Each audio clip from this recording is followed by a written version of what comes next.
Hello and welcome to Colred Plays Raid Shadow Legends. I am Colred. Thank you for joining me. In today's video, I give you my review of the new Christmas Fusion champion, Blizaar the HOWLER. We've got a lot to cover, so let's get started.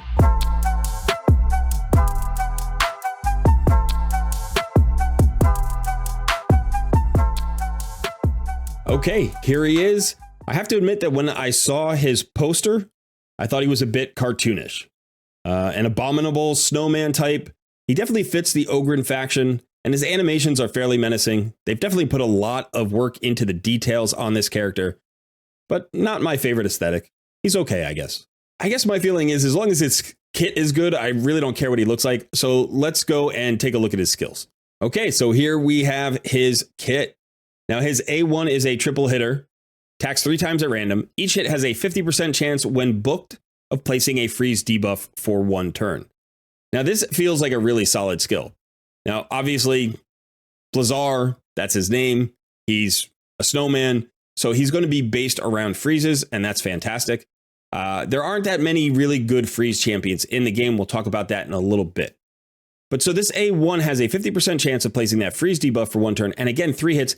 This is a really high chance for that triple hitter. There are a couple of other skills in the game where champions can freeze on their A1, and I think this is the highest percentage I've seen on a multi-hitter for freeze. So right away, we're thinking Fire Knight and Fire Knight hard mode. So really not a bad A1 at all. Okay, now let's check out the A2 Cryotherapy. Now this books down to a 3-turn cooldown. The first thing it does is it removes any hard CC. Now it doesn't remove slows, that's something to consider, but it removes stun, sleep, fear, true fear, freeze, provoke, and petrification. Then it places a 60% increased defense buff on all allies for 2 turns, and an ally protect buff on all allies except this champion for 2 turns. And again, that's on a 3-turn cooldown. So that's where you want your ally protection ability to be. 3-turn cooldown, 2-turn uptime. This definitely makes Blizaar viable for clan boss, although I don't think he's a great clan boss champion. But if you are in the mid game maybe, or the early game, and you don't have a better ally protector, this guy may be able to get the job done for you in clan boss. Remember, he is a defensive based champion. So some ally protectors are HP based champions, and they still take a ton of damage. But the defensive based ally protectors are a bit more survivable. And this one also has that increased defense buff for the whole team, which means the team's going to take less damage, which means he's going to take less damage. Now, the first part of removing the CCs, that could also potentially be usable in clan boss to cleanse the stun if you don't have anybody else to cleanse the stun. But then you would probably be moving at a very slow speed tune, a 1-to-1, maybe with a buff extender that might work. I don't think he's great for clan boss. I don't think you should be planning on him for clan boss, but you still could get some usage out of him if you're trying to push into Nightmare or Ultra Nightmare clan boss. All right, now we look at the A3, and I think the A3 is going to be the big skill here. This is an AoE that has a 100% chance when booked of placing a freeze debuff for 1 turn. It also has a 100% chance when booked of decreasing the turn meter of all enemies by 30%. Now this is on a 4-turn cooldown, but that's fairly standard for AoE hard CCs. I think the great thing about this skill is not only is it a 100% chance, which is awesome, there aren't that many of those in the game, but this also decreases turn meter, which is really nice because it allows you to set up your team much more easily in terms of their speeds. Okay, now let's look at the passive effect, Abominable Snowgrin. Snowgrin, get it? Okay, this does book down to a 3-turn cooldown. Remember, the passive effect shouldn't have any cooldown whatsoever, but the active effect will. So whenever an enemy tries to place a freeze debuff on this champion, it will instantly transfer it from this champion to that enemy, effectively making Blizaar completely immune to freezes. Now, there aren't a ton of freezes out there, but this should work against bosses. It should also work against any champions, say in arena or in wave content. So anybody that has a freeze, basically, he'll just ignore that. And better yet, if it's a champion and not a boss, he can potentially return that freeze onto those champions. Now, the active effect here is actually really interesting and reminds me a little bit of Wukong. So whenever this champion is killed, revives them with 30% HP and 30% turn meter, and places a revive on death buff on them for 1 turn. Now, this is on a 3-turn cooldown when booked. But if you think about this, what that means is he's going to get killed and come back And then you're going to have to kill him to remove the revive on death. And then you're going to have to kill him again for him to actually die. So this passive gives him 3 chances. Like, you have to kill him 3 times. That's kind of crazy. I don't know how it's going to play out because he only gets 30% HP and 30% turn meter. But potentially it's going to be very difficult to remove from the board without a block revive champion. I fully expect that some people are going to find some interesting ways to use this passive in PvE content or in arena. So we're going to have to see how this plays out. Now, as far as the overall feeling of this champion, I actually think that I like this champion. I think he's really interesting. And I think he's providing something that is very unusual in Raid Shadow Legends. But one of the judgments you always have to make about whether or not you're going to go for a champion, well, first of all, before you even decide whether you like the champion, you should make sure that you have the resources and the time available to actually do a fusion. So no matter how much you love a champion, if you can't actually complete the fusion, you don't want to even attempt it. So the first thing you need to decide is, can you go for him? And then if you're trying to think about, should you go for him? You have the resources. I would say, as long as you don't have a 100% freeze champion on your team, then he could bring you value. If you're still struggling with Fire Knight hard mode, then he can bring you value. If you're looking for some additional options in arena or live arena, then I think he can bring you value. I think this is a champion that's going to be very versatile. And if you are in the early or mid game and you think you can get him, I think it would be worth it. I think he could be a great progression champion. He's going to do a lot of work for you in all of the dungeons. I actually think he's also going to be very good against Spider. I think he's going to be great in Doom Tower waves. And then when you're thinking about Doom Tower bosses, I can think that he's going to be valuable in at least 3 boss fights that I can think of, maybe even 4. He's potentially good against Dark Fae. He's good against Bommel. He's good against both Spider bosses. So you've got at least 4 bosses in Doom Tower that this guy could really help you with. So I don't think he's an OP champion. I think what's probably going to happen is most of the community is going to feel like he's an okay champion. But I definitely think we're going to undervalue this champion. This is what I anticipate. Whenever we get a champion like this, people start comparing every fusion to Newt. Because we had Newt 6 months ago, and it feels like every single fusion since then has been compared to Newt. This guy is not Newt. Newt is a specialist. He does one thing really, really well, almost better than any champion in the game. But this guy is going to be usable almost everywhere. So if you're looking to add some versatility to your roster, I don't see why you wouldn't want to go for this guy. And like I said, let me just show you something about the freezes in his kit. So first of all, I looked into this, and there are only 4 champions in the entire game that have a 100% chance of freezing on an AoE that isn't conditional in some way.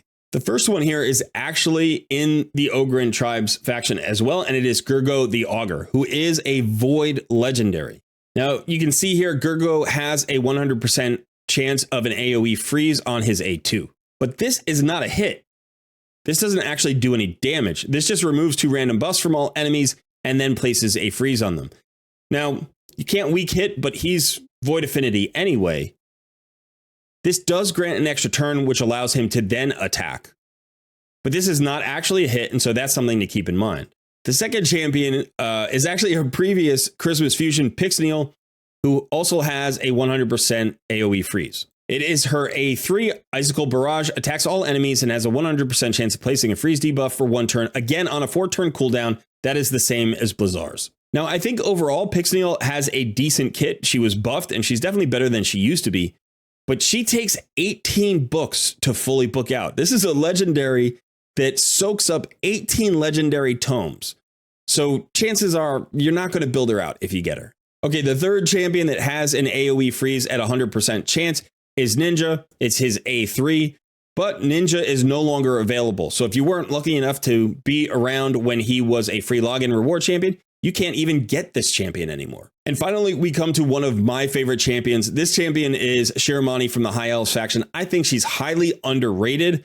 This is one of the first legendaries I ever fully built out on my main account, and she still does great work for me even at endgame.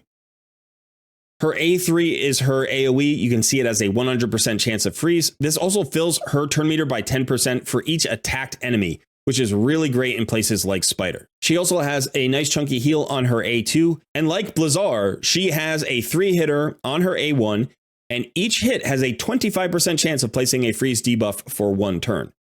Now, Blizaar's chance is 50%, so literally double Shiramani's.